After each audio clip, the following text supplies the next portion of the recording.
थोडं पाणी हवंय. बॉस मला सांगा, तुम्हाला थंड पाणी पाहिजे की गरम पाणी पाहिजे? म्हणजे तुम्ही फ्रीज मध्ये होतात ना, म्हणून मला असं वाटतं की तुम्हाला गरम पाणी लागेल. साधं पाणी घेऊन ये.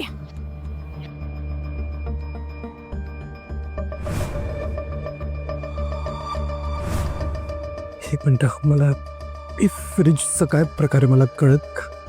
बस पाणी घ्या. बॉस बॉस तुम्ही जिवंत झालात ना, मला भयंकर आनंद झालाय. म्हणजे तुम्ही पापांमध्ये PhD करून सुद्धा तुम्ही जिवंत झालात. म्हणजे तुमचा पुनर्जन्मच आहे.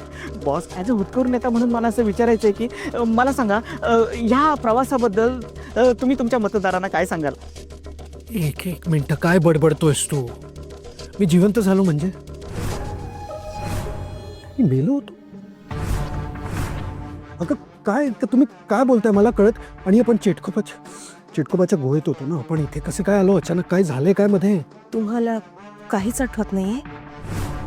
बॉस म्हणजे तुम्हाला खरंच नक्की आठवत नाही? हो, चिटकोबाने तुम्हाला मारलं होतं, तुमचा असा गळा दाबला होता. खरंच काय आठवत नाही तुम्हाला? चिटकोबानी मला मारलं होतं?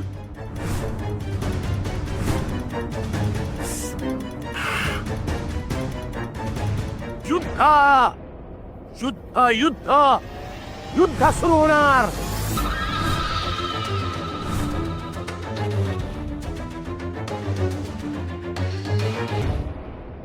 शिवा काय झालंय? माफी का मागतोस तू माझी? अम्मा, मी तुम्हाला दिलेला शब्द नाही पाळू शकलो. तुम्हाला दिलेलं वचन मोडलं मी. सॉरी.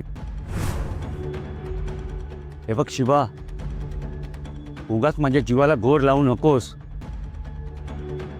स्पष्ट काय ते सांग, काय झालंय ते? कसलं वचन? जी गोष्ट शक्तीला कळायला नाही पाहिजे म्हणून तुम्ही माझ्याकडून वचन घेतलं होतं, ते वचन मी मोडलं अम्मा.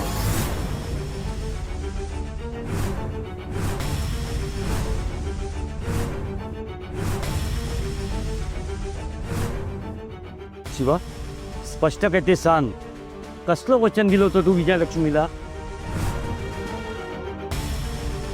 शक्ती, तू तरी सांग. अप्पा मला नाही माहिती शिवा कुठल्या वचनाबद्दल बोलतोय ते. सांगतो.